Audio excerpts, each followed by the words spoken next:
बंदी छोड़ सतगुरु रामपाल जी परमेश्वर जी की जय हो।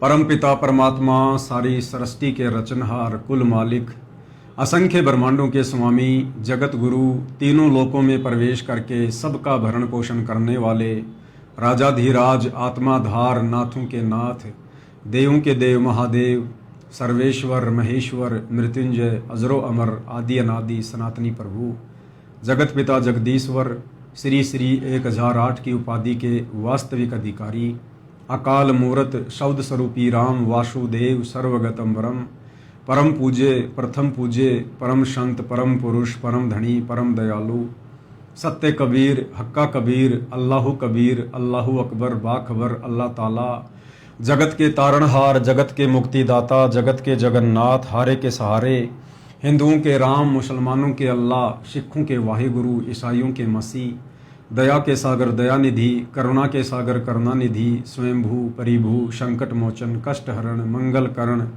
दुख भंजन अविगत कबीर निर्विकार निर्विषम परमात्मा अलय अलेख सतगुरु आदि अनादि सतगुरु असली मर्यादा पुरुषोत्तम असली राम असली कृष्ण असली घनश्याम असली मुरारी राजाओं के राजा महाराजाओं के महाराजा शहंशाहों के शहंशाह सम्राटों के सम्राट भगवानों के भगवान अल्लाहों के अल्लाह प्रभुओं के प्रभु मसीहाओं के मसीह सच्चे वाहिगुरु बाबाओं के बाबा पीरों के पीर सेठों के सेठ जगत सेठ सावलसा सेठ सर्वगुण संपन्न अनंत कोटि कलाओं के स्वामी अनंत कोटि ब्रह्मांडों के नायक योगियों में महायोगी ध्यानियों में महाध्यानी सिद्धों में परम सिद्ध ज्ञानियों में तत्व ज्ञानी ब्रह्म ज्ञानी महाज्ञानी परम ज्ञानी सर्वश्रेष्ठ ज्ञानी विज्ञानी युवा कबीर समृत कबीर असमवात अमित ओजा सच्चे रहनुमा करीम अल्लाह शुभान अल्लाह दुनिया के अंतिम पैगंबर 8 सितंबर 1951 से गांव धनाना जिला सोनीपत हरियाणा भारतवर्ष की पावन भूमि पे प्रकट रियल कल की भगवान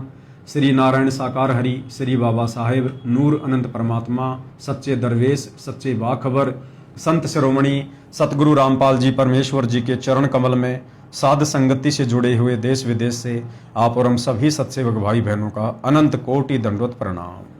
सत्साई भाई और बहनों, बहुत बड़ी दया बहुत बड़ी मेहर पूज्य गुरुदेव भगवान की परमेश्वर रामपाल जी की, जिनके शुभ आशीर्वाद से विशेष आशीर्वाद से आप और हम सभी साध संगति से जुड़े हुए सत्सेवक भाई बहन इस सत भक्ति मार्ग पर मर्यादाओं के साथ निरंतर आगे की ओर बढ़ रहे हैं।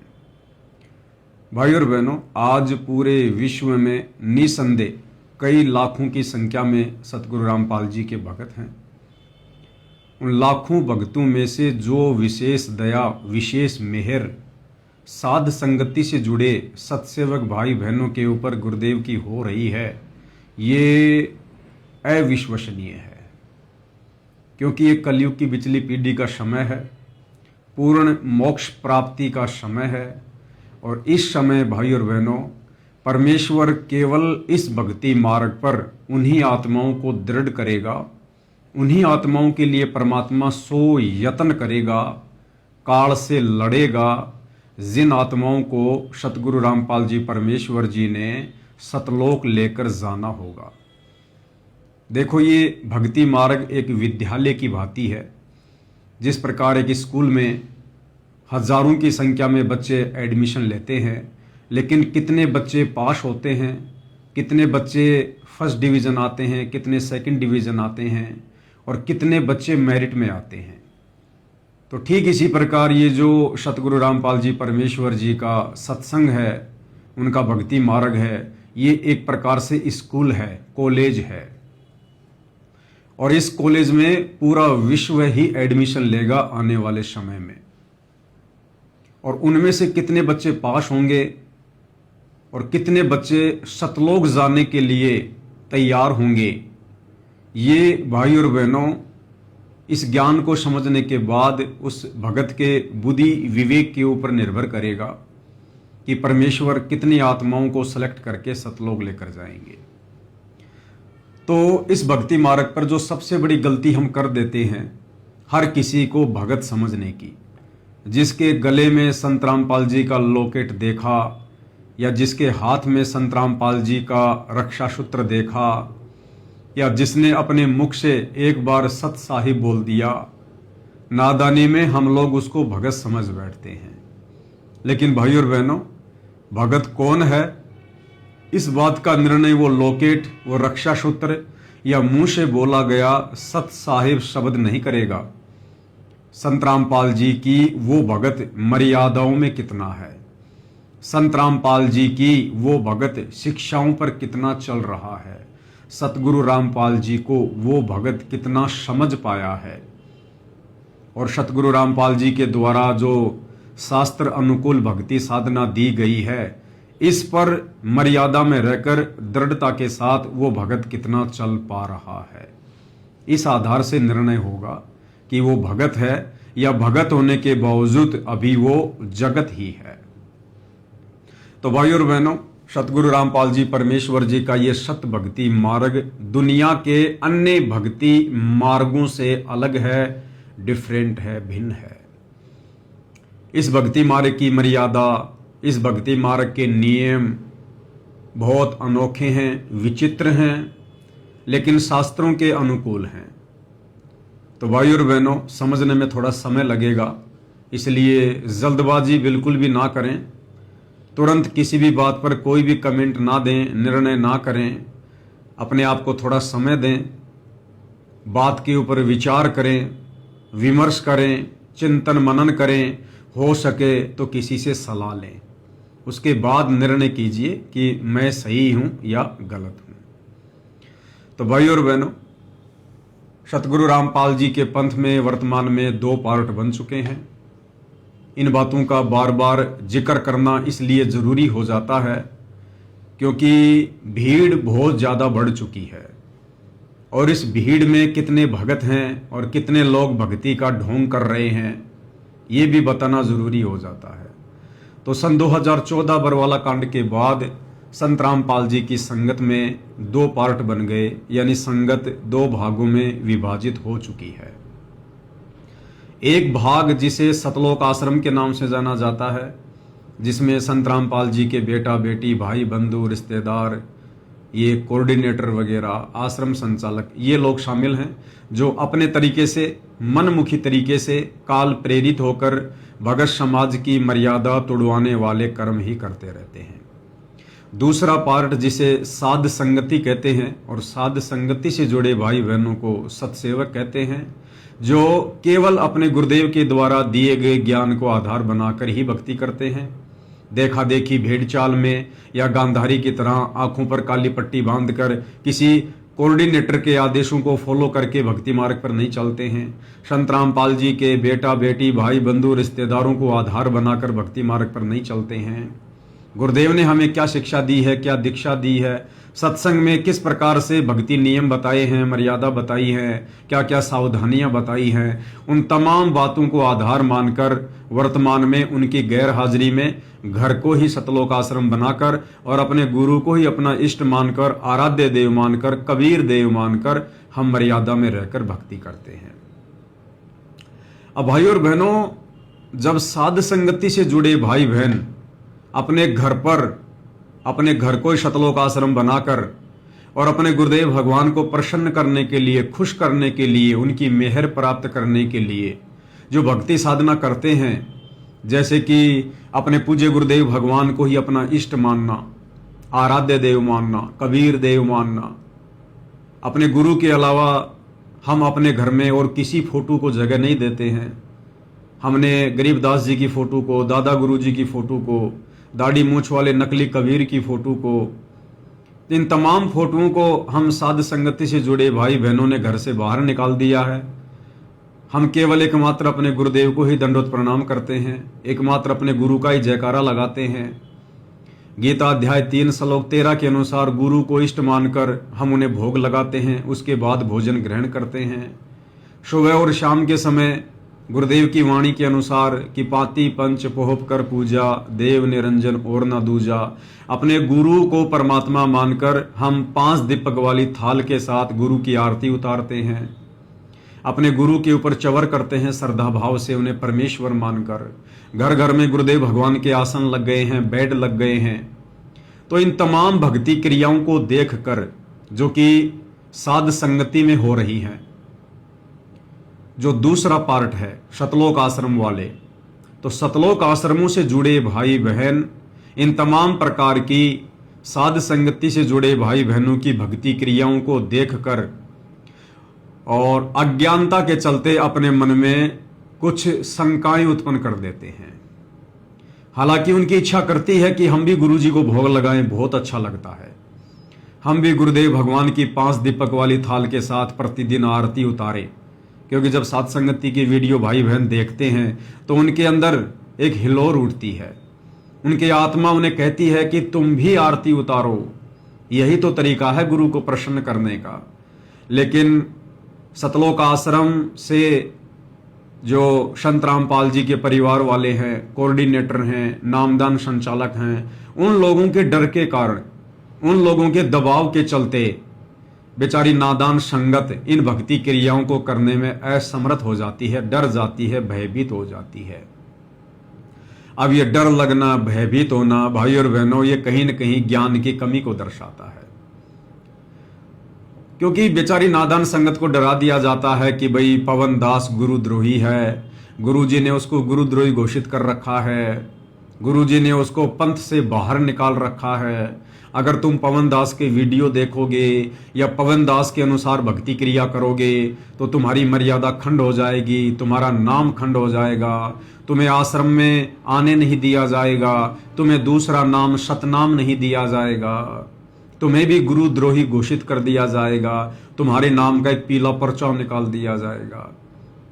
तो इस प्रकार से बेचारी नादान संगत को डरा दिया जाता है, धमका दिया जाता है। लेकिन उन तमाम आत्मा इस बात को स्वीकार करती है कि हाँ, हमने भी गुरुदेव की आरती उतारनी चाहिए, गुरुदेव के ऊपर चवर करना चाहिए, अपने एकमात्र गुरुदेव भगवान का ही जयकारा लगाना चाहिए, गुरुदेव के चरणों की सेवा करनी चाहिए, गुरुदेव के घर में बेड लगाने चाहिए।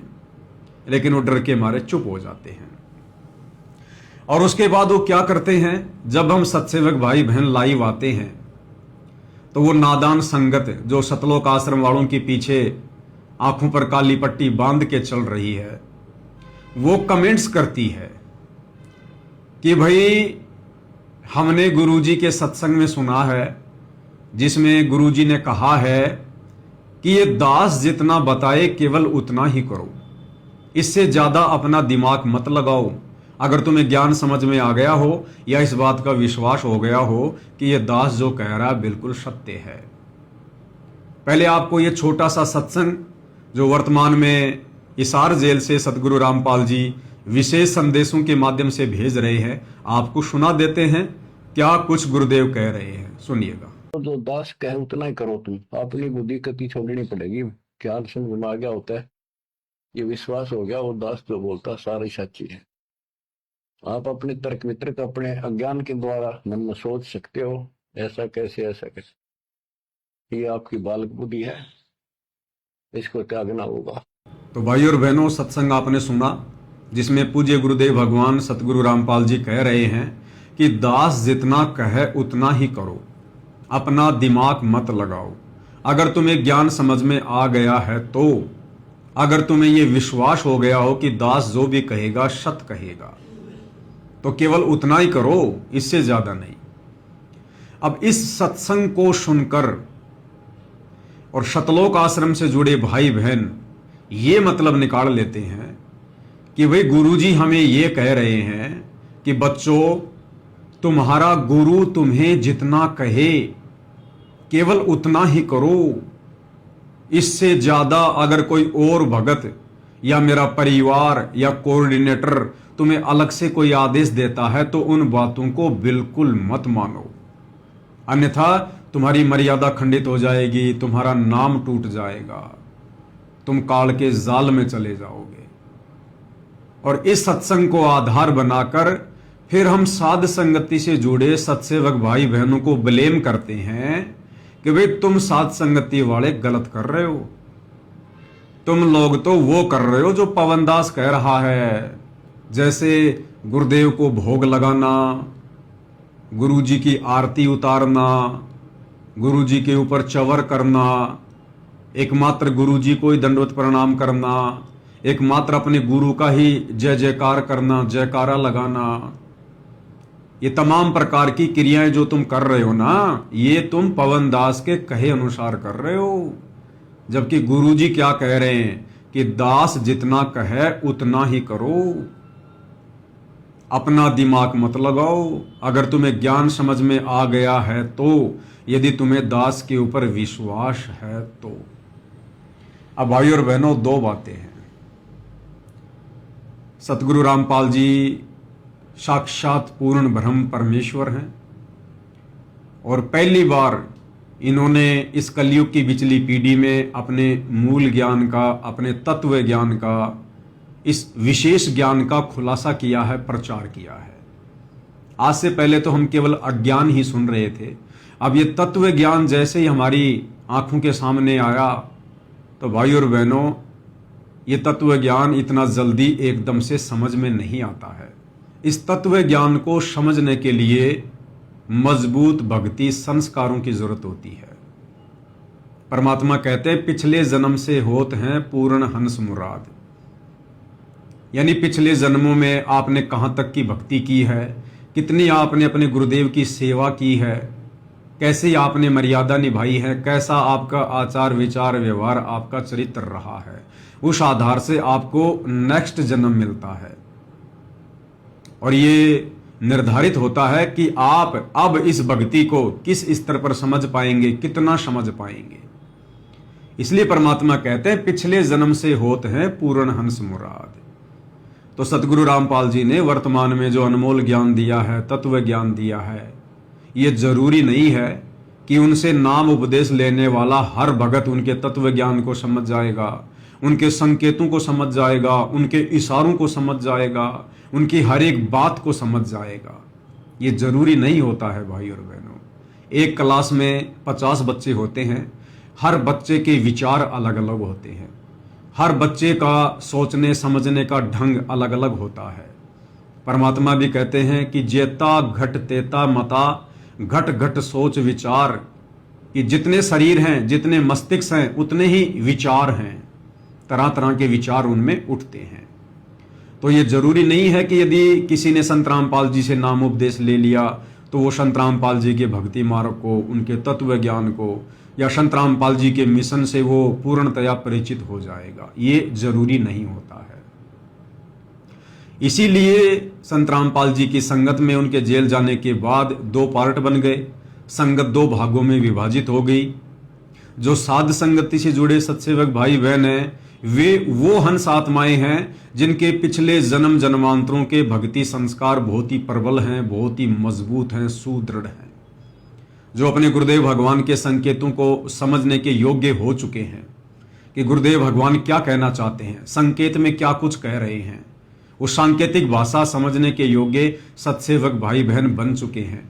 तो परमेश्वर ने उन तमाम आत्माओं को अलग छांट दिया, साध संगति से जोड़ दिया, और जो उनके भगत अभी उनके संकेतों को समझने के योग्य नहीं हुए हैं, वो अभी सतलोक आश्रमों से जुड़े हुए हैं। अब ये जरूरी नहीं है कि सतलोक आश्रमों से जुड़ी हुई संगत में मान लीजिए कोई आईएएस अधिकारी भी है, कोई रिटायर्ड आईएएस अधिकारी भी है, कोई पुलिस ऑफिसर भी है, बहुत बड़ा कोई टीचर भी है, कोई वकील भी है, कोई डॉक्टर भी है। तो आप सोचेंगे कि ये जितने भी बड़े बड़े उच्च अधिकारी भगत हैं, बड़े बड़े सरकारी नौकरी प्राप्त भगत हैं, क्या इनमें भी इतनी बुद्धि नहीं है? क्या इनके भक्ति संस्कार भी इतने मजबूत नहीं है कि ये अपने गुरुदेव के संकेतों को समझ सकें? बिल्कुल भाई और बहनों, अभी तक तो 1% भी नहीं है।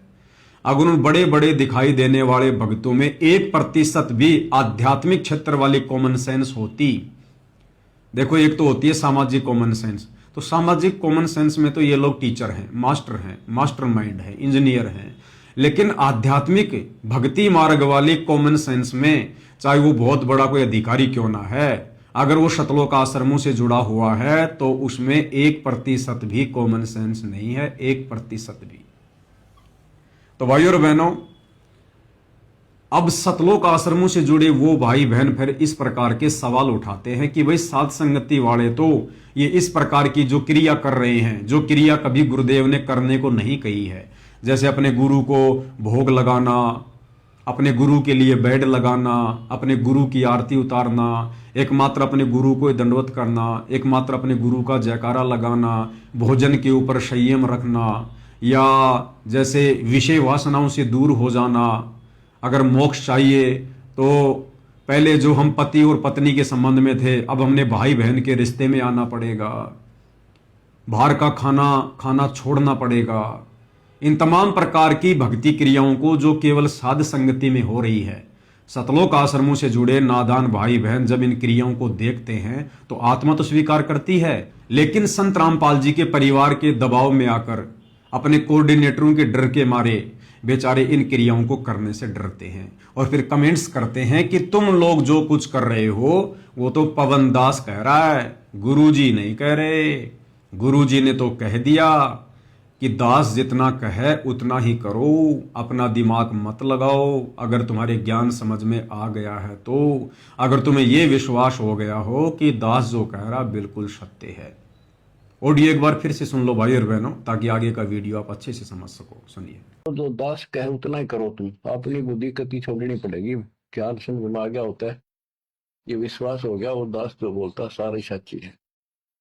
आप अपने तर्क वितर्क अपने अज्ञान के द्वारा मन में सोच सकते हो ऐसा कैसे ऐसा कैसे, ये आपकी बालक बुद्धि है, इसको त्यागना होगा। अब भाई और बहनों, तत्वदर्शी संत के सत्संग इतने सामान्य नहीं होते हैं कि आम भगत उनको समझ सके, उनको पकड़ सके कि संत अपने सत्संग के माध्यम से क्या कहना चाहता है। अब ये जो आपने विशेष संदेश सुना संत रामपाल जी का, अब भाई और बहनों, सतलोक आश्रम वालों के लिए इस सत्संग के मायने अलग हैं और साध संगति से जुड़े भाई बहनों के लिए इस सत्संग के मायने अलग हैं।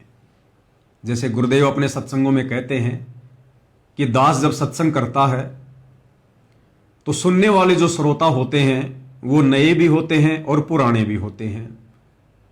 तो उसी एक सत्संग को जो समान रूप से किया जा रहा है, वो नए भगत तो अपने हिसाब से पकड़ लेते हैं और जो पुराने भगत हैं वो अपने हिसाब से उसका अर्थ निकाल लेते हैं कि गुरुजी कहना क्या चाह रहे हैं। तो भाई और बहनों, ठीक इसी प्रकार वर्तमान में इसार जेल से जो विशेष संदेश सतगुरु रामपाल जी बाहर भेज रहे हैं, ये वाले सत्संग तो बहुत ही ज्यादा वीवीआईपी हैं, वीवीआईपी। इन सत्संगों को, इन विशेष संदेशों को समझना हर भगत के बस की बात नहीं है। विशेषकर सतलोक आश्रमों से जुड़े भाई बहनों के बस की बात तो बिल्कुल भी नहीं है। अगर इन सत्संगों को भी किसी ने समझा है तो केवल सत्सेवक भाई बहन है। तो जिस सत्संग को सुनाकर सतलोक आश्रम से जुड़े भाई बहन साध संगति से जुड़े भाई बहनों को ब्लेम करते हैं कि तुम तो पवन दास के अनुसार कर रहे हो, ऐसा बिल्कुल भी नहीं है। देखो भाई और बहनों, इस सत्संग को गुरुदेव ने दो प्रकार से समझाया है। सतलोक आश्रम से जुड़े नादान भगत भाई बहनों के लिए, नादान भगत भाई बहन मैं क्यों कह रहा हूं, क्योंकि जो भगत अपने गुरु को मानुष मानता है, अपने जैसा एक व्यक्ति मानता है, इंसान मानता है, मां के गर्भ से जन्म लेकर आया हुआ एक व्यक्ति मानता है, वो भगत नादान भगत की श्रेणी में होता है। जो अपने गुरु को इष्ट नहीं मानता, अपने गुरु को अपना आराध्य देव नहीं मानता, या अपने गुरु के अलावा किसी और को परमात्मा मानता है, तो वो नादान भगत की कैटेगरी में होता है। और ये सारे के सारे अवगुण सतलोक आश्रमों से जुड़े भाई बहनों में भरे पड़े हैं। क्योंकि सतलोक आश्रमों से जुड़े भाई बहन अपने गुरु को परमात्मा नहीं मानते।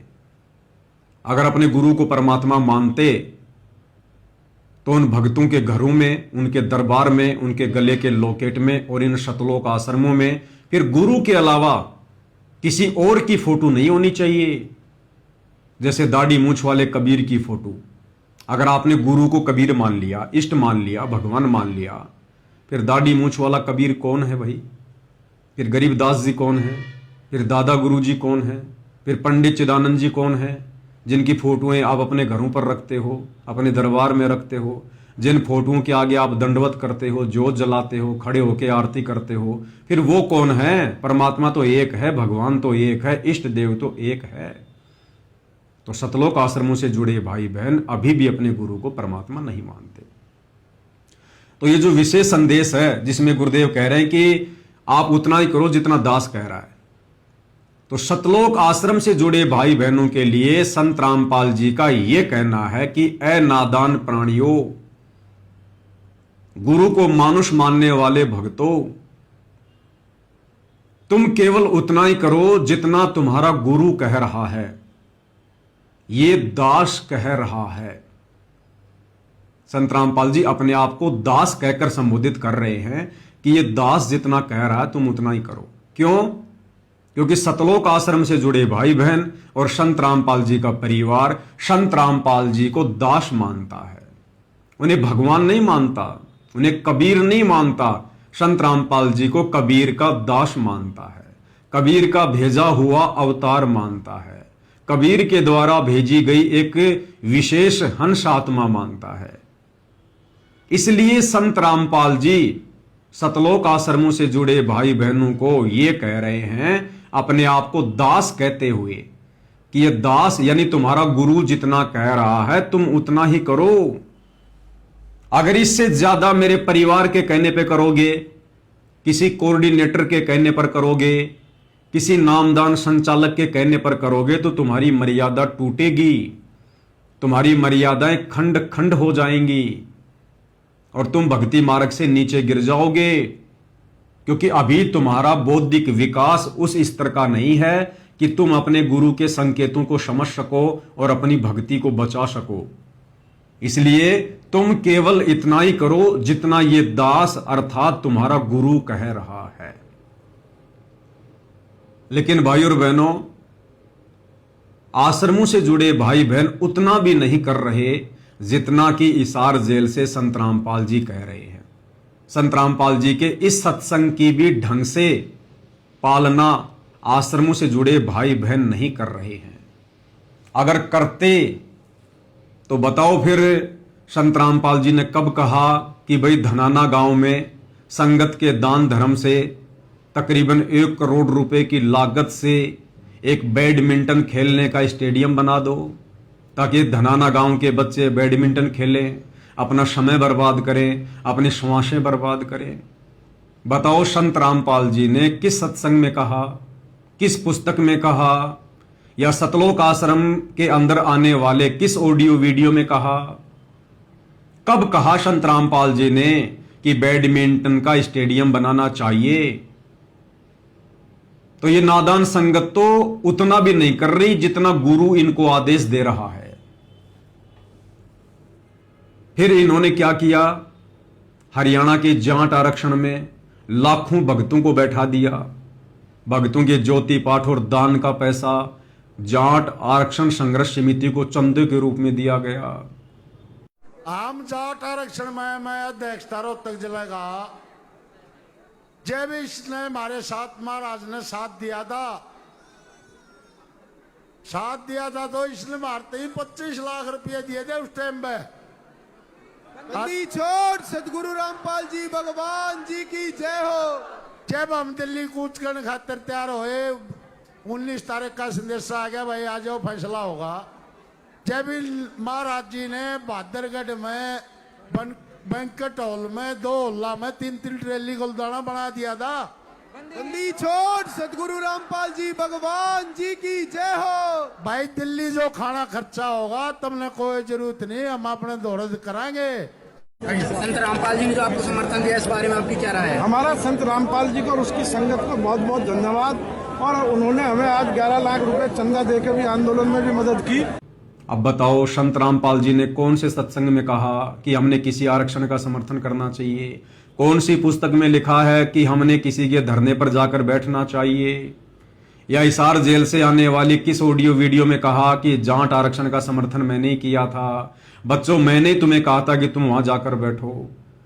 तो सतलोक आश्रमों से जुड़े भाई बहन तो वो भी नहीं कर रहे, उतना भी नहीं कर रहे जितना उनका गुरु उन्हें कह रहा है।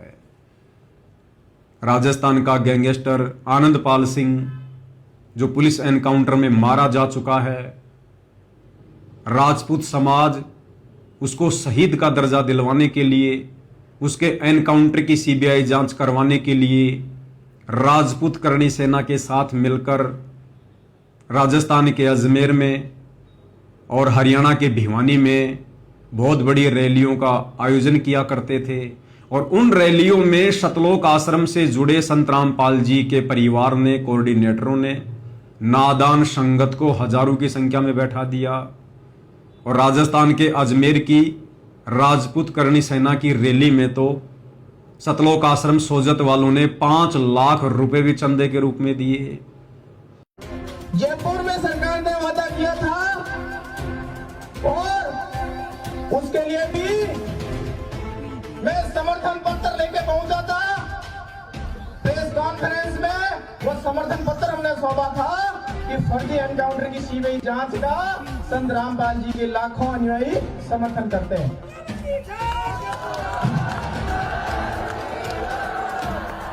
भारत माता की, भारत माता की, मां पद्मावती की, मां पद्मावती की, सत्य में इंकलाब। हमारे संत रामपाल जी के लाखों अनुयायियों द्वारा एक सहयोग की राशि दादा सुखदेव सिंह जी को भेंट कर रहे हैं। 5 लाख का सहयोग दादा सुखदेव जी को भेंट कर रहे हैं। तो बताओ, गुरुदेव भगवान ने गुंडों का समर्थन करने के लिए एक भगत को कब आदेश दिया? गुंडों की सीबीआई जांच के लिए 5-5 लाख रुपए चंदे के रूप में देने का कब आदेश दिया? तो सतलोक आश्रमों से जुड़े भाई बहन तो उतना भी नहीं कर रहे जितना हिसार जेल से उनका गुरु उन्हें करने के लिए कह रहा है कि उतना ही करो जितना यह दास कह रहा है। इसके अलावा और भी बहुत सारे कुक्रम भाई और बहनों, अयोध्या में जाकर संत रामपाल जी के परिवार ने राम मंदिर के दर्शन करने के लिए आने वाले काल उपासकों के लिए, यानी काल पूजा को बढ़ावा देने के लिए 1 महीने का भंडारा लगा दिया। कौन सी पुस्तक में लिखा है, कौन से सत्संग में जिक्र है, कब आदेश दिया गुरुदेव ने?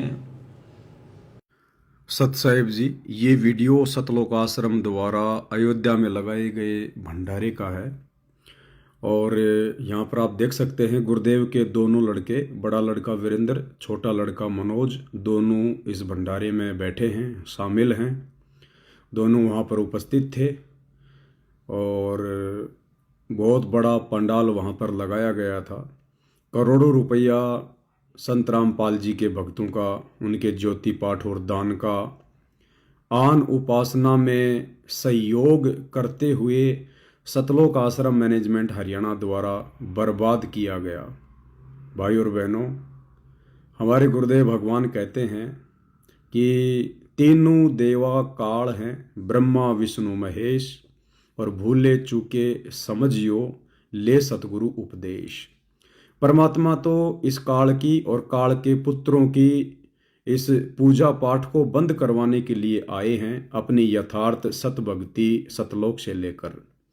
परंतु यहाँ पर सतगुरुदेव भगवान का कलयुगी परिवार, उनके बेटा बेटी, भाई बंधु, रिश्तेदार, संगत में बड़े बड़े भगत समझे जाने वाले लोग, ये सभी लोग सतगुरु रामपाल जी के ज्ञान को और सतगुरु रामपाल जी के मिशन को ना समझकर अपनी मनमानियाँ करते हुए आज गुरुदेव भगवान की गैर हाजिरी में इन्होंने वो कुकर्म किया है, वो भक्ति विरुद्ध कर्म किया है, जिसके लिए शायद ही परमात्मा इन लोगों को क्षमा करें। क्योंकि ये सबसे बड़ा काल का जाल है, राम और कृष्ण की भक्ति। दुनिया वालों को तो ज्ञान नहीं है, इसलिए श्री राम मंदिर को देखने के लिए और वहाँ पर भंडारा वगैरह लेने के लिए दुनिया उमड़ पड़ी अयोध्या में। लेकिन सतगुरु रामपाल जी के परिवार को तो इस बात का पता था कि हमारे गुरुदेव भगवान तो श्री राम और श्री कृष्ण की पूजा के बिल्कुल विपरीत हैं, विरुद्ध हैं। वे तो श्री राम और श्री कृष्ण की अन्य 33 करोड़ देवी देवताओं की पूजा पाठ को बंद करवाना चाहते हैं। यही तो उनका मिशन है कि पूरा विश्व कबीर परमेश्वर की भक्ति करे, सतगुरु रामपाल जी से उपदेश ले। लेकिन इसके बावजूद भी इन लोगों ने अपने धार्मिक धंधे को बनाए रखने के लिए, क्योंकि भाई और बहनों, इन लोगों को पता है यदि हमने बीजेपी सरकार का समर्थन नहीं किया तो हमारा धार्मिक धंधा नहीं चल पाएगा, हमारे सतलोक आश्रम नहीं चल पाएंगे। इसलिए ये लोग बीजेपी नेताओं की चापलूसी करते हैं, नेताओं को खुश करने का प्रयास करते हैं और इस प्रकार के कार्यक्रम रखकर देवी देवताओं के निमित्त आन उपासना में सहयोग करते हुए ये अपने कार्यों को बीजेपी सरकार के ध्यान में लाना चाहते हैं कि जी देखो, हम बीजेपी सरकार के साथ में हैं, हम श्री रामचंद्र जी की भक्ति के खिलाफ नहीं हैं, अयोध्या में जो श्री राम मंदिर बना है हम उसके खिलाफ नहीं हैं, ताकि बीजेपी सरकार हमसे खुश रहे और हमारा धार्मिक धंधा इसी प्रकार से चलता रहे। उसके लिए चाहे परमात्मा की मर्यादा टूटे, चाहे भक्ति नष्ट हो, चाहे भगत भाई बहनों के दान का दुरुपयोग हो, चाहे भगत भाई बहनों की मर्यादा टूटे, इन्हें इन बातों से कोई लेना देना नहीं, क्योंकि ये सभी लोग जो गुरुदेव के परिवार वाले हैं, बड़े बड़े कोऑर्डिनेटर हैं, ये सभी लोग पहले से ही काल की गोद में बैठे हुए हैं। इन्हें सतगुरु की भक्ति से और मर्यादाओं से कोई मतलब नहीं है। इनकी बुद्धि अभी परमेश्वर के तत्व ज्ञान को समझने योग्य नहीं हुई है। तो बाकी संगत से हमारी प्रार्थना है कि बाकी संगत तो कम से कम अपने परमात्मा के मिशन को समझे। अरे यदि हम लोग इसी प्रकार से आन उपासना में भंडारे लगा के सहयोग करते रहेंगे तो भाई भला दुनिया आन उपासना कैसे छोड़ेगी? क्यों छोड़ेगी? क्यों सतगुरु रामपाल जी की भक्ति की तरफ अग्रसर होगी? अपने खुद के भगत भाई बहनों को तो नीचे जमीन पर बैठाकर भंडारा करवाते हैं, और यहाँ इन जगत वालों को कैसे टेबल कुर्सी वगैरह लगाकर, इनको बूफे लगाकर भोजन करवाया जा रहा है। ये भी इनके दोगले चरित्र को दर्शाता है। तो भाई और बहनों, ज्योति पाठ का पैसा आपका और आप ही का जूता आप ही के सिर पर मारा जा रहा है। आप ही के दान धर्म का सरेआम आपके कर्म फुड़वाने के लिए दुरुपयोग किया जा रहा है। अयोध्या में भंडारा लगाना काल के पुत्रों के निमित्त, ये मैं समझता हूँ सतगुरु रामपाल जी परमेश्वर जी के सर में इन लोगों ने जूते मारे हैं। अब आप कितने लोग अपने गुरुदेव भगवान के सर में जूते मारने के पक्ष में हैं, अब ये आप देखिएगा, अपने बुद्धि विवेक से देखिएगा। आगे आप लोगों ने क्या करना है आप स्वयं निर्णय लें। आपको भक्ति करनी है या भक्ति के नाम पे ड्रामेबाजी करनी है और अपने दान धर्म का दुरुपयोग करवाकर आपको अपने कर्म फुड़वाने हैं, या फिर जब तक गुरुदेव भगवान हिसार जेल से नहीं आते हैं तब तक घर बैठकर अपनी भक्ति करें, ज्ञान को आधार बनाएं, गुरु को भगवान मानें, साथ संगति की वीडियो देखते रहें। अन्यथा जैसा बीज बोओगे समय आने पर वैसा ही परिणाम मिलेगा। सत साहेब। सोनीपत के गोहाना में जाटों की धर्मशाला का 5वां फ्लोर बनाने के लिए संत रामपाल जी के परिवार ने 1 करोड़ रुपया दान कर दिया। कौन से सत्संग में आदेश दिया गुरु जी ने? कौन सा भक्ति विधान में लिखा हुआ है? क्या यह कदम नई उम्मीद और समर्पण का परिचायक है? इस दान से महासभा को जाट भवन के निर्माण में महत्वपूर्ण मदद मिलेगी। बहुत बढ़िया जी काम हो रहा है। ये बहुत सच्ची पूछो तो हमने जिस दिन नीम टकी ने उसी दिन हमारी सोच बदल गई थी। हम भी कुछ सहयोग कराएंगे जी। तो हमारी एक कमेटी बनी हुई है जी वहाँ आश्रम के अंदर जी। तो हमने गुरु जी से प्रार्थना करी, हम कोई भी काम करते हैं तो गुरु जी से प्रार्थना करके करते हैं। ठीक है। गुरु जी ने आदेश दिया भी जो तारा मन में वो कर दो। गुरु जी ने आदेश दिया भी जो तारा मन में वो कर दो। गुरु जी ने आदेश दिया भी जो तारा मन में वो कर दो। गुरु जी ने आदेश दिया भी जो तारा मन में वो कर दो। तो क्या मन में आइए आप ही बताइए। बिल्ला एक बिल्डिंग बनाया उनकी, अच्छा फ्लोर 1 बना दो जी। और ऐसी मटेरियल डालते हैं जी हम जी। आप कभी आश्रम में आगे देखिए धनाना धाम में, अच्छा तो बहुत ही मजबूत, हर चीज 1 नंबर की। अच्छा 2 नंबर की चीज हमारे पास नहीं मिलेगी, खाने में भी नहीं मिलेगी। एक तो ये तो मटेरियल है जी, मटेरियल है। तो हमारी एक सोच है आगामी ऊपरली बिल्डिंग को हमारे गुरु जी के आदेश से हम इसको बनवाने के लिए आए। तो जाट महासभा जो काम कर रही है उससे प्रभावित होके आप ये बात कह रहे हैं ना? बिल्कुल प्रभावित होके। अन्नपूर्णा जैसी मुहिम जिसमें कई करोड़ों के मोटर और पाइप दे दिए गए, ये फ्री में देना संत रामपाल जी ने कौन से सत्संग में कहा है? कई जगत वालों के 15-15 लाख में 10-10 लाख में मकान बना दिए गए। संत रामपाल जी ने कौन से सत्संग में कहा है कि आपने इस प्रकार से लोगों के मकान बनाने हैं? संत रामपाल जी तो भिखारी को भी 1 नया रुपया देने से मना करते हैं, भिखारी को भी मकान बनाकर देने से मना करते हैं, भिखारी को भी जा जाकर भोजन खिलाने से मना करते हैं। अगर आप परोपकार करना चाहते हैं, आपके दिल में दया है प्राणियों के प्रति, तो मानव शरीरधारी प्राणी को मनुष्य जीवन प्राप्त करवा दे। बुरा वो भी नहीं है जैसे एक पक्षी है, अपने घर पर दाने डाल दो, कुत्ता आता है रोटी डाल दो, अपने ही घर पर डालो, कहीं विशेष स्थानों पर मत भटको, ये व्यर्थ है। और अतिथि आता उसको भोजन करवा दो, कोई भी मांगने वाला आता उसको मत दो, उसको पैसा मत दो, कई भक्त कहते हैं ये तो फिर हमारे दिल में दया खत्म हो जाएगी यदि हम भिखारी को पैसा नहीं देंगे। परमात्मा कहते हैं दया का प्रयोग भी विधिवत करने से ही लाभ होगा, अन्यथा वो आपका भी भक्ति नाशक और दूसरे का भी हानिकारक, दूसरे को भी हानि कर देगा। जैसे फिर ये अन्नपूर्णा मुहिम के तहत घर घर जाकर राशन बांटना, ये कौन से सत्संग में है, कौन सी पुस्तक में लिखा है गुरुदेव ने, कौन से भक्ति विधान में है, कब किया गुरुदेव ने आज से पहले? तो शतलोक आश्रमों से जुड़े भाई बहन, जो साध संगति से जुड़े भाई बहनों को ब्लेम करते हैं, उनको जरा अपनी गिरेबान में झांक लेना चाहिए कि तुम क्या कर रहे हो वर्तमान में। अगर हम सत्सेवक भाई बहन गलत कर रहे हैं तो तुम भाई आश्रमों से जुड़े भाई बहन क्या सही कर रहे हो? अरे नादानो, तुम तो अपने गुरुदेव की उन बातों को भी फॉलो नहीं कर रहे जो बातें गुरुदेव तुम्हें कह रहे हैं। हम सत्सेवकों ने कम से कम तुम्हारी तरह इतनी नादानी दिखाकर, मूर्खता दिखाकर गुरु को नाराज तो नहीं किया। हमने स्टेडियम बनाने में किसी का सहयोग नहीं किया, हमने मकान बनाने में किसी का सहयोग नहीं किया, हमने किसी भी भंडारे में जो जगह जगह जाकर लगाए जाते हैं उन भंडारों में हमने सहयोग नहीं किया। 2019 में आश्रम वालों ने कांग्रेस को वोट डलवा दिए, हमने सहयोग नहीं किया। 2024 में बीजेपी को वोट डलवा दिए, हमने सहयोग नहीं किया। परशुराम की जयंती में सतलोक आश्रम वालों के द्वारा नादान भक्तों को बैठा दिया गया, हमने तो सहयोग नहीं किया। हरियाणा के मुख्यमंत्री की रैली में, भारत के प्रधानमंत्री की रैली में सतलोक आश्रम से भक्तों को बसों में बैठा बैठा कर भीड़ के रूप में भेज दिया जाता है। हम सत्सेवक भाई बहनों ने तो इस प्रकार से कोई नादानी नहीं दिखाई, कोई मूर्खता नहीं दिखाई, और फिर उल्टा हमारे को ब्लेम कर रहे हो कि तुम सत्सेवक गलत कर रहे हो, जबकि सारी भक्ति विरुद्ध क्रिया और गलत काम आप सतलोक आश्रमों से जुड़े भाई बहन संत रामपाल जी के परिवार के पिट्ठू बनकर भेड़ चाल में चलकर कर रहे हो। तो भाई अपनी गिरेबान में जरा झांक कर देखो कि आप लोग जो भक्ति क्रिया कर रहे हो, क्या ये क्रिया गुरु को प्रसन्न करने वाली है? क्या इन तमाम भक्ति विरुद्ध क्रियाओं को करने से तुम्हारा गुरु नाराज नहीं होगा? क्या तुम्हारी मर्यादा खंडित नहीं हो रही है? क्या सतलोक आश्रम मैनेजमेंट हरियाणा तुम्हें काल के जाल में नहीं फैला रहा है और कहते हैं कि तुम सत्सेवा गलत कर रहे हो? अब भाई और बहनों, बात करेंगे इसी सत्संग को लेकर कि साध संगति से जुड़े भाई बहनों के लिए गुरुदेव का यह सत्संग करने का क्या अर्थ है, क्या मायना है। सतलोक आश्रम वालों के लिए तो गुरुदेव ने कह दिया कि दास जितना कहे उतना ही करो, अपनी बुद्धि मत लगाओ। अगर तुम्हारे ज्ञान समझ में आ गया है तो, यानी तुम्हारा गुरु जितना कहे उतना ही करो। और यही सत्संग संत रामपाल जी ने अपनी विशेष आत्माओं के लिए किस संदर्भ में किया है?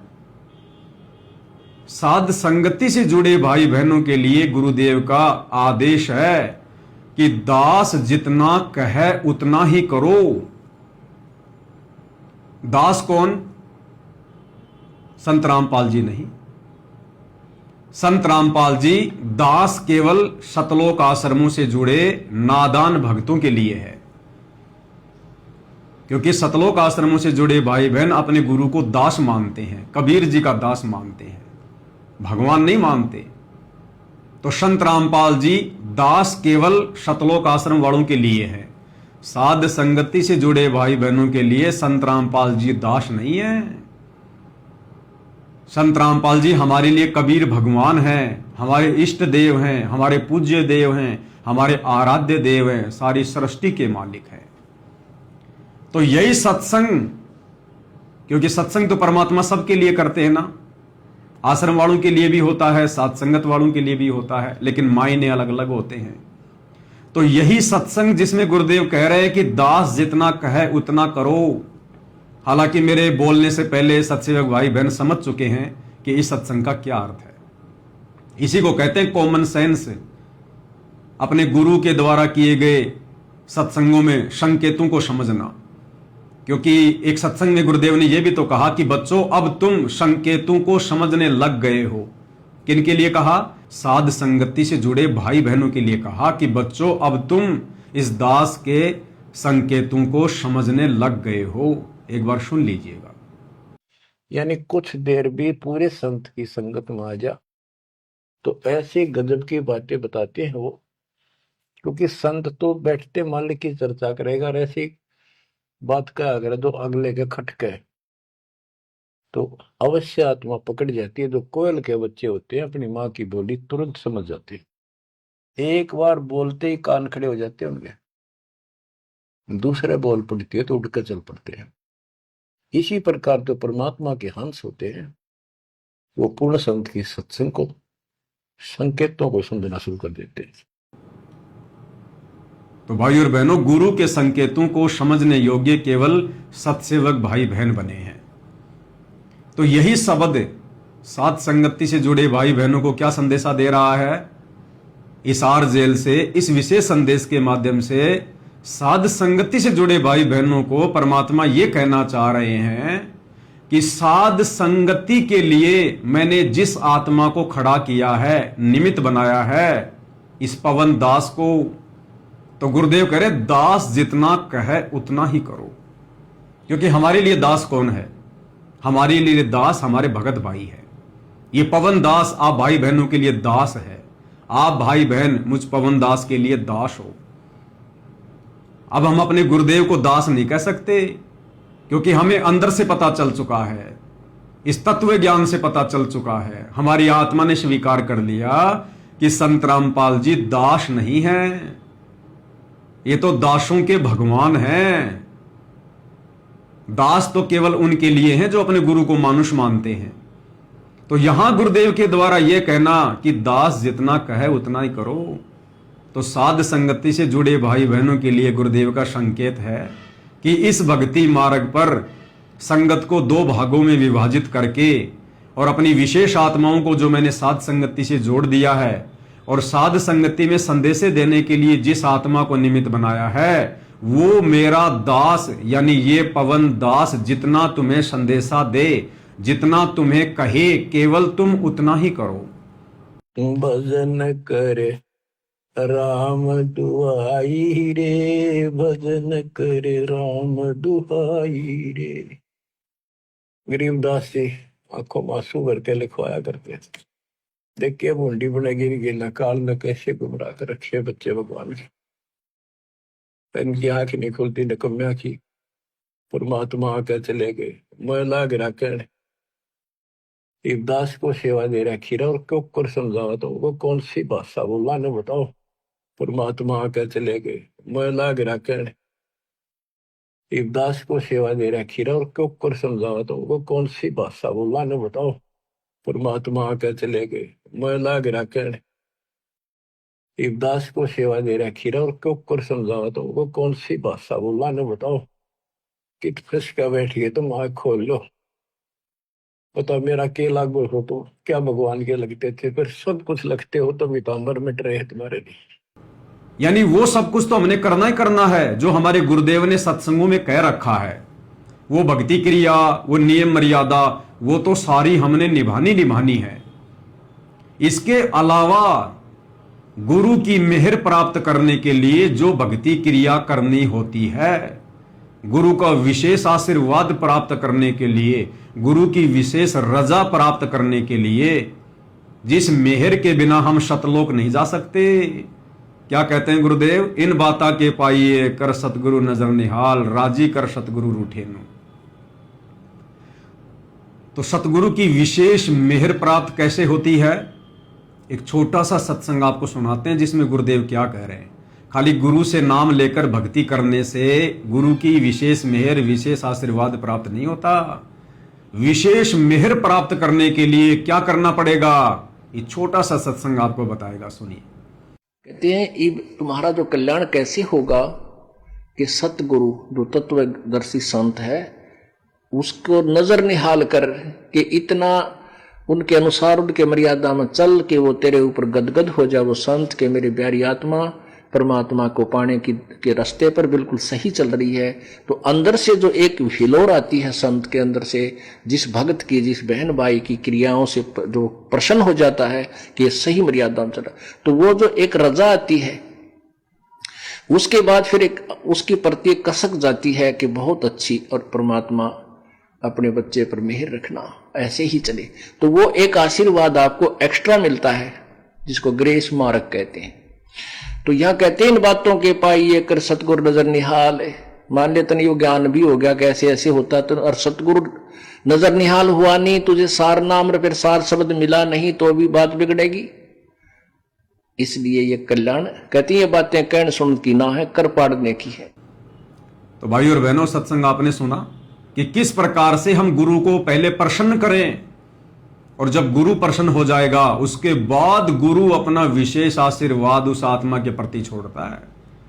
एक विशेष मेहर, एक विशेष रजा सतगुरु देव से उस भगत के प्रति जाती है। उस मेहर को प्राप्त करने से, जिसको ग्रेस मार्क भी कहते हैं, उसको प्राप्त करने से भाई और बहनों हमारा स्थायी रूप से सतलोक में निवास होगा। इसलिए गुरुदेव भगवान साध संगति से जुड़ी आत्माओं को संदेशा दे रहे हैं इस सत्संग के माध्यम से कि दास जितना कहे उतना ही करो। यानी भक्ति मार्ग पर हमने वो तमाम क्रियाएं तो करनी है, वो तमाम मर्यादा तो निभानी है जो हमारे गुरुदेव ने हमें सत्संगों में बता दी हैं, समझा दी हैं। इसके अलावा साध संगति में इस पवन दास के द्वारा गुरु की मेहर प्राप्त करने के योग्य बनने के लिए, गुरु को प्रसन्न करने के लिए जो एक्स्ट्रा भक्ति क्रिया करनी है, उसके विषय में गुरुदेव कह रहे हैं कि दास जितना कहे उतना ही करो। अगर तुम्हें ज्ञान समझ में आ गया है तो, अगर ये बात तुम्हारे समझ में आ गई हो कि दास जो कहेगा सही कहेगा, अगर तुम्हें विश्वास हो गया हो कि दास जो कहेगा सही कहेगा, कि भाई तुम कितने वर्षों से साथ संगति से जुड़े हो और पवन दास तुम्हें कब से संदेश दे रहा है, कितने वीडियो बना चुका है, कितनी पुस्तकों पे वीडियो बना चुका है। क्या संगत में और कोई भगत नहीं था जो गुरुदेव के द्वारा लिखी गई पुस्तकों पर वीडियो बनाए, या गुरुदेव के सत्संगों के ऊपर 4-4 घंटे की साथ संगति करके किसी को समझाए? क्या कोई भगत नहीं था? तो सतगुरु रामपाल जी ने इस दास को साध संगति के निमित्त कर्ता के रूप में खड़ा किया, एक नौकर के रूप में, एक सेवक के रूप में खड़ा किया, और दास को माध्यम बनाकर परमात्मा ने सारी भक्ति क्रिया साध संगति से जुड़े भाई बहनों को समझवाई, गुरु की मेहर प्राप्त करने वाली। जैसे सर्वप्रथम साध संगति से शुरू हुआ कि भाई हम अपने गुरु को अपने जैसा मानुष मानना छोड़ दें। सबसे पहले साध संगति में ही सतगुरु रामपाल जी का 8 सितंबर के दिन प्रकट दिवस मनाना शुरू हुआ।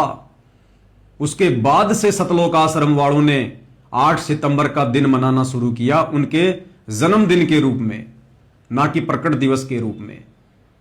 तो सबसे पहले संदेशा किसके माध्यम से दिया गया? साध संगति के माध्यम से। सबसे पहले कबीर का जून के महीने में प्रकट दिवस मनाना, यह कहां से बंद हुआ? साध संगति के माध्यम से। क्योंकि जब गुरु को प्रकट हुआ मान लिया, गुरु को परमात्मा मान लिया, फिर उस नकली कबीर दाढ़ी मूंछ वाली फोटो का प्रकट दिवस क्यों मनाएंगे? तो वो भी साध संगति के माध्यम से बंद हुआ। उसके बाद अपने गुरुदेव भगवान की आरती, यदि आप स्वस्थ हैं, समय है, तो खड़े होकर कीजिए। हम पहले उन पत्थरों के आगे भी तो खड़े होकर आरती किया करते थे श्रद्धा भाव से, और हाथ में भक्ति बोध लेकर आरती करना शुरू कीजिएगा। ये मोबाइल से आरती करना संपूर्ण विधि नहीं है।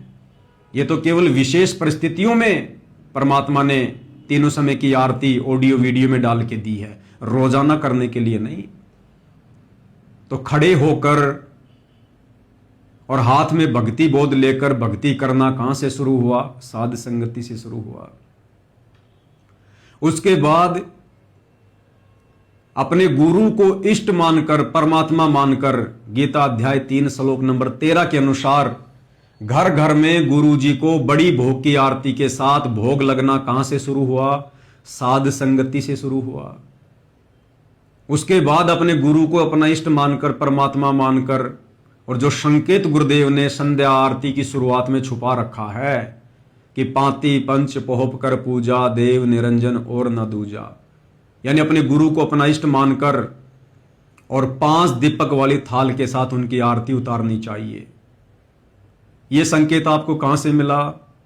इसकी शुरुआत कहां से हुई? साध संगति से हुई। उसके बाद केवल अपने गुरुदेव को ही दंडवत प्रणाम करना, अन्य किसी को नहीं करना। अपने गुरुदेव का ही जयकारा लगाना, अन्य किसी का नहीं लगाना। इन तमाम भक्ति क्रियाओं की शुरुआत कहां से हुई? साध संगति से हुई। और वर्तमान में भक्ति मार्ग पर हम कैसे सफल हों, कैसे हमें दृढ़ता मिले, कैसे हमारे भाव बने, जो तमाम नई नई भक्ति क्रियाएं जिनसे गुरु प्रसन्न होता है, कहां से शुरू हो रही है? साध संगति से। इसलिए गुरुदेव भगवान इस विशेष संदेश में कह रहे हैं कि दास जितना कहे उतना ही करो, क्योंकि मैंने इस पवन दास को खड़ा कर रखा है। और अब ये पवन दास जिसने पिछले 10 वर्षों में तुम लोगों को कभी भटकाया नहीं, तुम लोगों से कभी झूठ नहीं बोला, तुम लोगों को कभी ठगा नहीं, तुम लोगों को कभी भ्रमित नहीं किया, केवल तुम लोगों के सामने वीडियो बना बना के मेरी पुस्तकों के ऊपर, मेरे सत्संगों के ऊपर केवल तुम्हें दृढ़ ही करने का काम किया है। इसलिए गुरुदेव कह रहे हैं कि अगर तुम्हें विश्वास हो गया हो कि दास जो कहेगा सही कहेगा, तो अब इस भक्ति मार्ग पर साध संगति से जुड़कर वैसा ही करो, उतना ही करो जितना ये दास कहे, ये पवन दास कहे।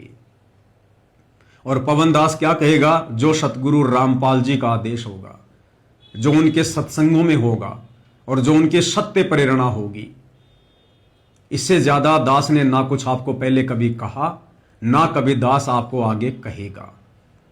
क्योंकि परमात्मा जिस आत्मा को खड़ा करता है, उस आत्मा के ऊपर परमात्मा अपना पूर्ण आशीर्वाद बख्श देता है। इसलिए भाई और बहनों, गुरुदेव के इस सत्संग के 2 मायने हैं, 2 आधार हैं।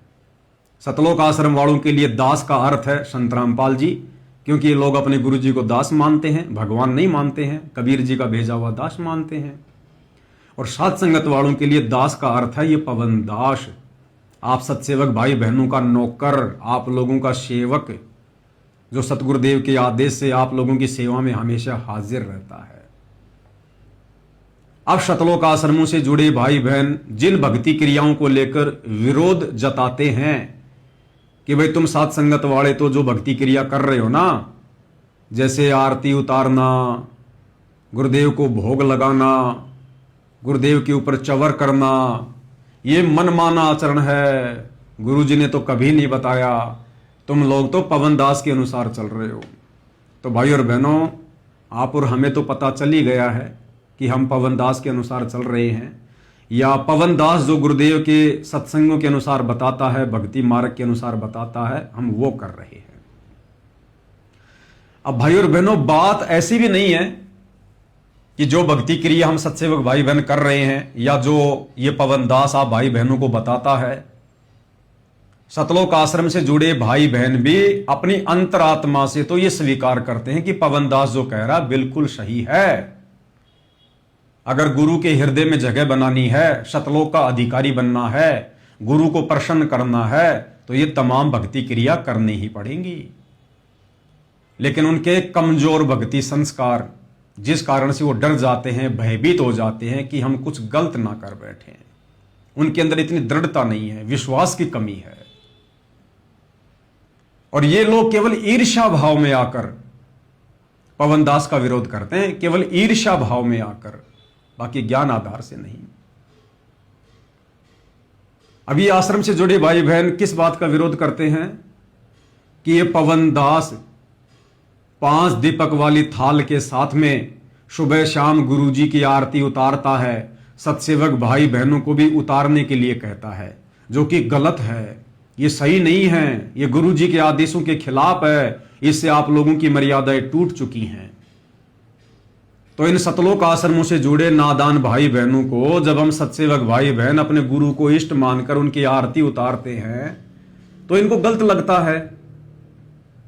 और भाई और बहनों, आपने देखा होगा संत रामपाल जी के मान सम्मान के कार्यक्रम में आजकल क्या हो रहा है। आपको गांव धीरणवास का, गांव डाया हिसार का मान सम्मान का कार्यक्रम का एक वीडियो दिखाता हूं। और अब तो यह भी क्लियर हो चुका है कि यह तमाम कार्यक्रम कौन आयोजित करता है। गांव वाले तो करते नहीं, सतलोक आश्रम वाले करते हैं। तो संत रामपाल जी के उन कार्यक्रमों में, उन सत्संगों में जब संत रामपाल जी की फोटो को स्टेज पर लाया जाता है तो वो गांव की लड़कियां थाल में दीपक रखकर संत रामपाल जी के मुकुट पर फूलों की वर्षात करते हुए और एक थाल हाथ में लेकर उसमें दीपक रखकर आरतियां उतार रही हैं। वो लड़कियां संत रामपाल जी की आरती उतार रही हैं। अरे वही क्रिया तो हम कर रहे हैं, हम सत्सेवक भी तो वही कर रहे हैं। वो लड़कियां भी गुरु की आरती उतार रही हैं, हम सत्सेवक भी अपने गुरु की आरती उतार रहे हैं। तो उन लड़कियों के द्वारा जो आरती उतारी जा रही है, और आरतियां कौन उतरवा रहे हैं? यही सतलोक आश्रम वाले उतरवा रहे हैं। गुरु जी के दोनों बेटे भी वहां होते हैं, गुरु जी का भाई भी होता है, ये सतलोक आश्रम वाली संगत भी वही होती है। उस समय ये लोग कोई विरोध नहीं करते, इन लोगों को बिल्कुल भी बुरा नहीं लगता है, बल्कि बहुत अच्छा लगता है और जयकारे लगाते कि देखो जगत वालों ने भी संत रामपाल जी को परमात्मा मान लिया, भगवान मान लिया, उनकी आरती उतार रही है लड़कियां। अब विचार करो भाई और बहनों, वो लड़कियां भी संत रामपाल जी की ही आरती उतार रही हैं और हम सत्सेवक भाई बहन भी संत रामपाल जी की ही आरती उतार रहे हैं। फिर वो लड़कियां तो सही कैसे हो गई और हम साध संगति से जुड़े भाई बहन गलत कैसे हो गए? ये सतलोक आश्रमों से जुड़ी नादान संगत उन लड़कियों का विरोध क्यों नहीं करती, उल्टा जय जयकार करती है कि हां बिल्कुल सही कर रही हैं। और जब हम सत्सेवक भाई बहन अपने गुरुजी की आरती उतार रहे हैं तो ये कहते हैं कि तुम गलत कर रहे हो, तुम गुरुद्रोही हो, तुम पवन के अनुसार कर रहे हो। तो भाई और बहनों, ज्ञान आधार से हम जो कर रहे हैं बिल्कुल सही कर रहे हैं। ये सतलोक आश्रमों से जुड़े भाई बहन हमारा जो विरोध कर रहे हैं ना, वो केवल ईर्ष्या भाव से कर रहे हैं, ईर्ष्या भाव से। बाकी ये क्रिया गलत नहीं है। अगर ये क्रिया गलत होती, गुरु की आरती उतारना, तो यही नादान संगत उन कार्यक्रमों में बैठी रहती है जब वो गांव की लड़कियां संत रामपाल जी की आरती उतारनी है। अगर वो आरती उतारना गलत होता तो ये नादान संगत उस समय क्यों नहीं बोलती, उस समय विरोध क्यों नहीं करती कि तुम जो कर रहे हो ये गलत कर रहे हो, ये गुरु जी का आदेश नहीं है। अरे गुरु का परिवार ही करवा रहा है, तुम संगत वाले भी वहीं बैठे बैठे जय जयकार करते रहते हो कि बहुत अच्छा, बहुत अच्छा, बहुत बढ़िया। तो फिर हम सत्सेवक कैसे गलत हो गए? वो भी गुरु की आरती उतार रहे हैं, हम भी गुरु की आरती उतार रहे हैं। तो भाई और बहनों, ये ईर्ष्या भाव बोल रहा है, ये नादानी बोल रही है, ये मूर्खता बोल रही है, ये भेड़ चाल बोल रही है। हम सत्सेवक भाई बहन गलत नहीं हैं, हम वो कर रहे हैं जो वर्तमान में पूरी संगत को करना चाहिए। हम गुरु की मेहर प्राप्त करने के लिए, गुरु को प्रसन्न करने के लिए ये तमाम भक्ति क्रिया करके ये दिखाना चाहते हैं कि हमने अपने गुरु को परमात्मा मान लिया। हालांकि गुरु को तो पता है कि किसने मान लिया और किसने नहीं मान लिया, लेकिन सत्सेवकों के माध्यम से इस प्रकार की भक्ति क्रिया करवाकर परमात्मा आप सतलोक आश्रमों से जुड़े नादान भाई बहनों तक भी संदेशे पहुंचाना चाहते हैं कि नादानो, तुम क्या कर रहे हो?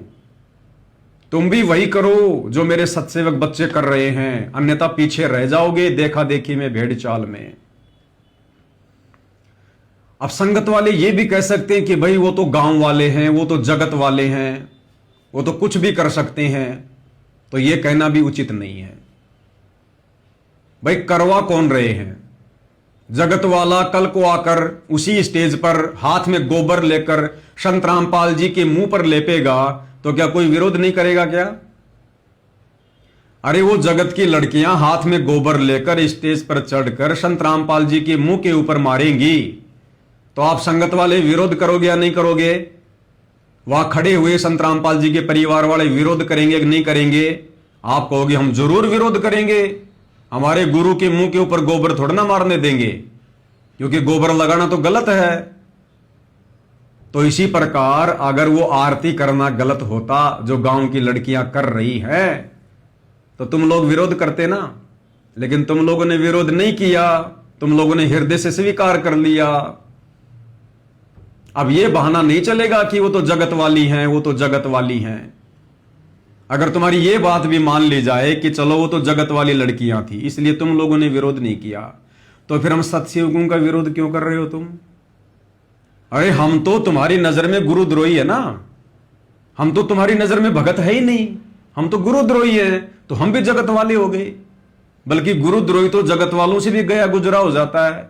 जब तुम्हें जगत वालों की इस आरती उतारने वाली इस भक्ति क्रिया से कोई परहेज नहीं है, कोई नफरत नहीं है, तो तुम्हारी नजरों में हम गुरुद्रोही तो जगत वालों से भी गए गुजरे हैं, फिर हमारी भक्ति क्रिया से भला तुम्हें क्या प्रॉब्लम है? तो ये तुम्हारा ईर्ष्या भाव बोलता है, ये ज्ञान आधार नहीं बोलता है। इससे सिद्ध होता है कि तुम सतलोक आश्रम से जुड़े भाई बहन नादानी में, मूर्खता में अपने कर्म बिगाड़ते हुए हम सत्सेवक भाई बहनों से, अपने ही गुरु भाई बहनों से तुम लोग ईर्ष्या कर रहे हो, तुम्हारे को जलन है। और कहीं ये जलन इतनी ज्यादा ना फैल जाए कि फिर इसका कोई समाधान ही ना निकले। दूसरा, भाई और बहनों, जो ये कहते हैं कि भाई सात संगति वाले तो गुरु की आरती उतारना, गुरु को भोग लगाना, ये पवन दास के कहे अनुसार करते हैं, ऐसा बिल्कुल नहीं है।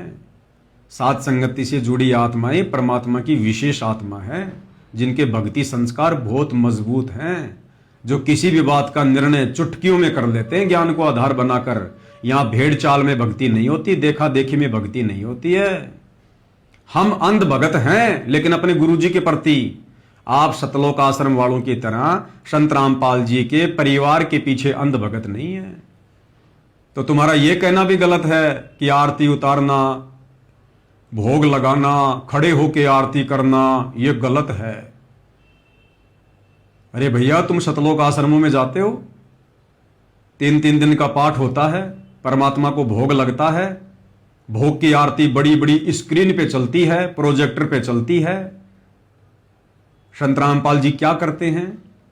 संत रामपाल जी अपने हाथ में, हम तो खाली 5 दीपक जला रहे हैं, और संत रामपाल जी भोग के समय जो थाल हाथ में लेकर आरती उतारते हैं उसमें तो 7 दीपक है, 7। तो संत रामपाल जी फिर क्या कर रहे हैं? अगर हम सत्सेवक अपने गुरु की आरती उतार रहे हैं, तुम सतलोक आश्रम वालों के अनुसार यदि वो पाखंड है, तो फिर संत रामपाल जी भोग लगाते समय वो थाली हाथ में लेकर 7-7 दीपक जलाकर क्या पाखंड कर रहे हैं क्या? संत रामपाल जी भी फिर तो पाखंडी कर रहे हैं। भाई चेला तो अपने गुरु से सीखेगा, जैसा गुरु करेगा वैसा ही शिष्य करेगा, क्योंकि आश्रम तो एक ट्रेनिंग सेंटर होता है। आश्रम में गुरु भक्तों को इसलिए बुलाता है कि जो भक्ति क्रिया मैं करूं वो भी तुम करो, क्योंकि गुरु भी तो एक भगत की भूमिका निभाता है, भक्ति करके दिखाता है।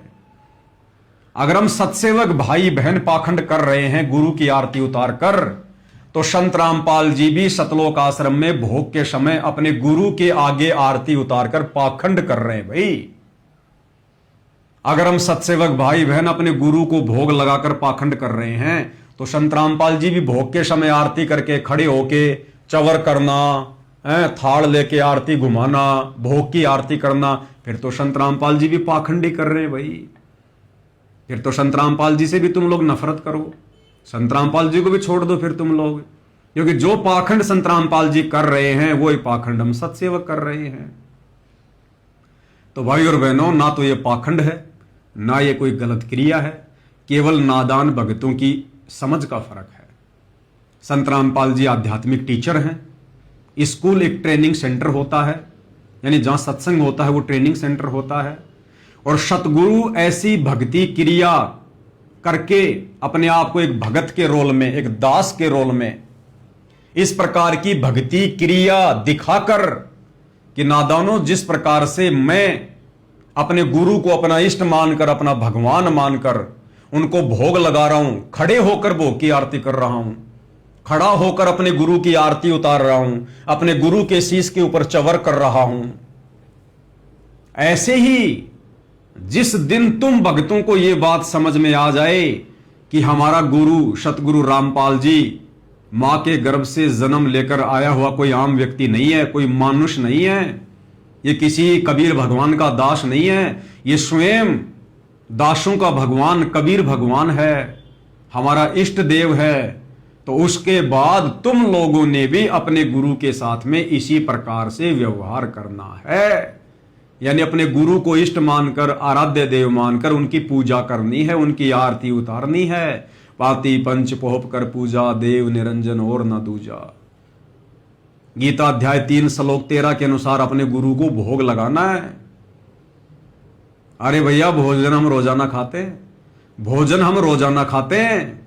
महीने में एक बार आश्रम में जाकर भोग की आरती करने से पाप नहीं कटेंगे। रोजाना भोजन खा रहे हैं तो रोजाना आरती करनी पड़ेगी, भोजन को पाप नाशक बनाना पड़ेगा। और भक्ति बोध जिसमें तीनों समय की आरती है, उसमें सारी आरतियां गुरुदेव ने क्यों लिखी है भाई?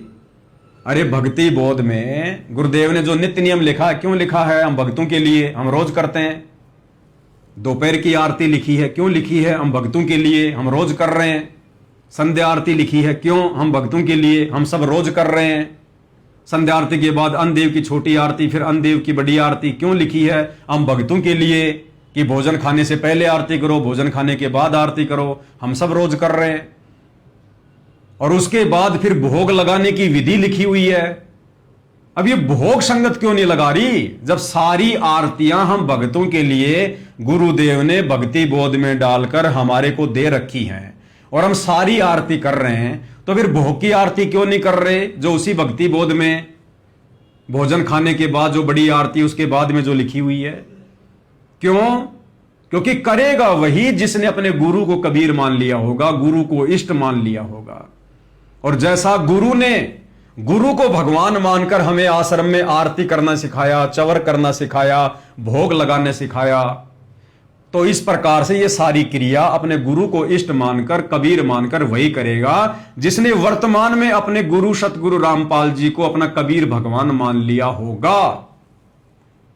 अन्यथा नहीं कर पाओगे, और यदि आप करोगे तो वो भक्ति क्रिया आपकी सफल नहीं होगी। इसलिए भाइयों और बहनों, इस नादानी को छोड़ो। बड़ी मुश्किल से असंख्य जन्मों के बाद ये बिल्ली के भाग का छिक्का टूटा है। परमात्मा ने इस कलयुग की बिचली पीढ़ी में हमें मनुष्य जन्म दिया है, अपनी शरण में लिया है, और ये अनमोल भक्ति बख्शी है जो दुनिया में किसी के पास नहीं है, मोक्ष दिलाने वाली भक्ति। और इस भक्ति मार्ग पर भी यदि आप भेड़ चाल में चलोगे, गुरु के परिवार के पीछे भेड़ चाल में चलोगे, अपने कोऑर्डिनेटरों के पीछे भेड़ चाल में चलोगे, तुम कैसे भक्ति मार्ग पर सफल हो पाओगे? अरे हमने नाम दीक्षा भक्ति की शुरुआत गुरु के परिवार को देखकर नहीं की, किसी कोऑर्डिनेटर को देखकर नहीं की। हमने गुरु का ज्ञान सुनकर, ज्ञान को समझकर, गुरु से उपदेश लेकर की है। तो हमने भक्ति मार्ग पर अगर सफल होना है तो गुरु भगवान को देखकर चलना पड़ेगा, गुरु के आदेशों के अनुसार चलना पड़ेगा, जो आदेश गुरुदेव ने सत्संगों में दे दिए हैं। संत कभी किसी को अलग से ट्रेनिंग नहीं देता, अलग से आदेश नहीं देता। संत ने जो भी आदेश देना होता है सार्वजनिक तौर पर अपने सत्संगों में देता है, पुस्तकों में देता है। तो गुरुदेव ने हमें तमाम प्रकार के आदेश दे रखे हैं, और हमने सत्संग रूपी आदेशों को आधार बनाकर ही भक्ति सफल करनी पड़ेगी।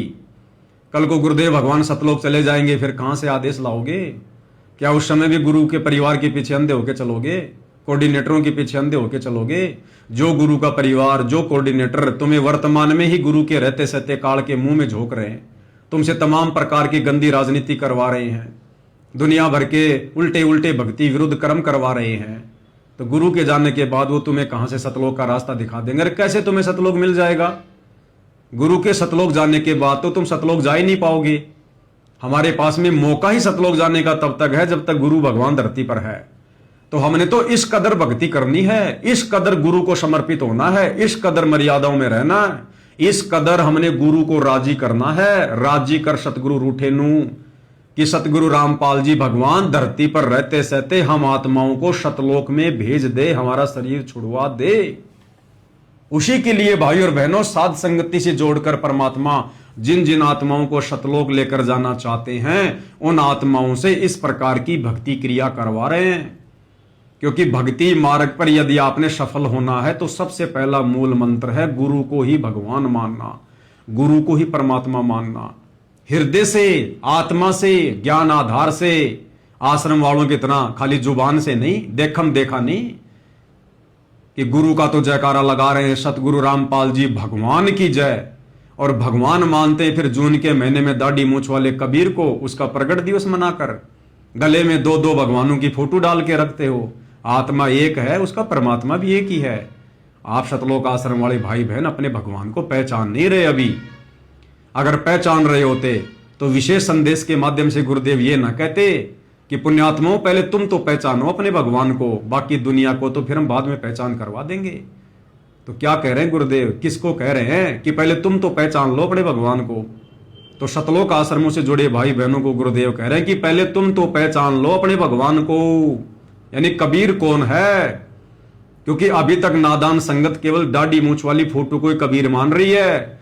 इसलिए संत रामपाल जी कह रहे हैं कि नादानो, तुमने अपने गुरु को अभी तक कबीर नहीं माना, इसलिए पहले तुम तो मान लो, पहले तुम तो पहचान लो अपने भगवान को कि असल कबीर कौन है, संत रामपाल जी हैं या वो दाढ़ी मूछ वाली कबीर की फोटो वो कागज का टुकड़ा है। ये सत्संग भी सुन लो, एक बार सुनो। अब समझ लो मेरे बेटा बेटियों, इसने बने बढ़ाए ने खोइयो मत ना। बढ़ना बड़ा कठिन है, खोना तो आसान है। और उस धड़ी की कृपा देखो, उस परम पिता की कितने नेक, कितनी प्यारी आत्मा हुआ, कहां से अमृत पिला रहा आपको। अपने भगवान ने तुम तो पहचान लो, बाकियों को पहचान हम करावांगे क्योंकि वो भी उसी के बच्चे। अपने भगवान ने तुम तो पहचान लो, बाकियों को पहचान हम करावांगे क्योंकि वो भी उसी के बच्चे। अपने भगवान ने तुम तो पहचान लो, बाकियों को पहचान हम करावांगे क्योंकि वो भी उसी के बच्चे। सब सहयोग दो, परमार्थ करो, परमार्थ में हानि का देरी होती है। तो सुना क्या कह रहे हैं गुरुदेव कि पहले तुम तो पहचानो अपने भगवान को। तो क्या संगत ने अभी तक अपने भगवान को नहीं पहचाना? क्या संगत को अभी तक ये नहीं पता चला कि कबीर भगवान कौन है? ये तो सारी संगत जानती है कि दाढ़ी मूछ वाला कबीर भगवान है, दाढ़ी मूछ वाला कबीर भगवान है। सबके घरों में दाढ़ी मूछ वाले कबीर की फोटो रखी है, सतलोक आश्रमों में बड़ी बड़ी फोटोएं रखी हैं। फिर कौन से कबीर भगवान के लिए कह रहे हैं वो भगवान है? फिर गुरुदेव कौन से भगवान को पहचानने के लिए कह रहे हैं? गुरुदेव कहना चाहते हैं, नादानो, ये कागज का टुकड़ा, ये दाढ़ी मूछ वाली फोटो कबीर भगवान नहीं है, तुम्हारा सतगुरु है असली कबीर भगवान। इसलिए गुरुदेव आश्रम वालों को कह रहे हैं कि पहले तुम तो पहचान लो अपने भगवान को, बाकी दुनिया को तो पहचान फिर हम करवा देंगे। तो भाई और बहनों, केवल साध संगति से जुड़े सत्सेवक भाई बहनों ने वर्तमान में जिंदा कबीर, असली कबीर, समर्थ कबीर संत रामपाल जी को पहचाना है। बाकी धरती पर किसी ने नहीं पहचाना। और जब पहचान लिया तो फिर आरती किसकी उतारेंगे? कबीर भगवान की, संत रामपाल जी की। भोग किसको लगाएंगे? कबीर भगवान को, सतगुरु रामपाल जी को। चवर किसके ऊपर करेंगे? कबीर भगवान को, सतगुरु रामपाल जी को। एकमात्र दंडवत किनको करेंगे? कबीर भगवान को, सतगुरु रामपाल जी को। एकमात्र जयकारा किसका लगाएंगे? कबीर भगवान का, सतगुरु रामपाल जी का। और घर में फिर आसन किसका लगाएंगे? कबीर भगवान का, सतगुरु रामपाल जी का।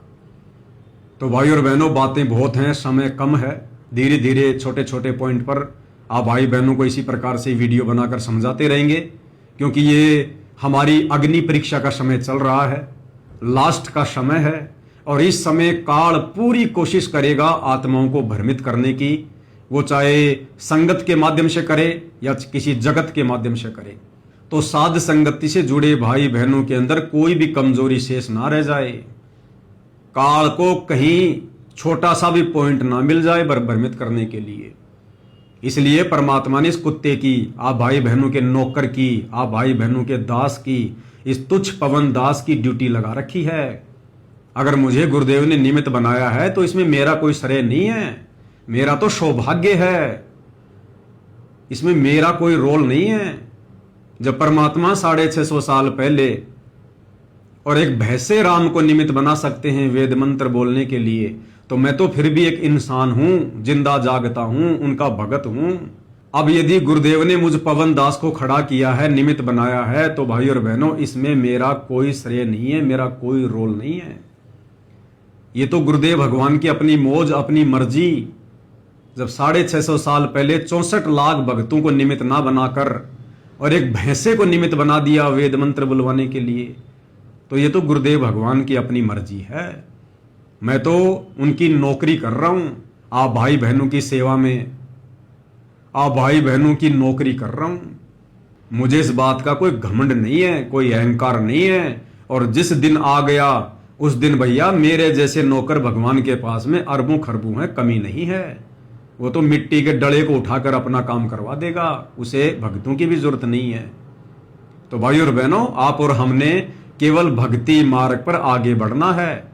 और भक्ति मार्ग पर आगे बढ़ने वाली बातें चाहे कोई गधा बताए, चाहे कोई पवनदास गधा बताए, हमने तो अच्छी बातों को ग्रहण करना है और जो गलत बातें हैं उनको छोड़ देना है।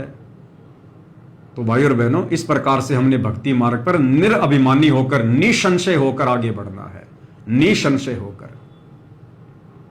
तो भाई और बहनों, आज के इस वीडियो में केवल इतना ही। परमेश्वर आगे कोई सेवा देंगे, भाई बहनों की सेवा में जरूर हाजिर होंगे। तब तक सतगुरुदेव भगवान हम सबको आज्ञा दें, आशीर्वाद दें, सद्बुद्धि दें। बंदी छोड़ सतगुरु रामपाल जी परमेश्वर जी की जय हो।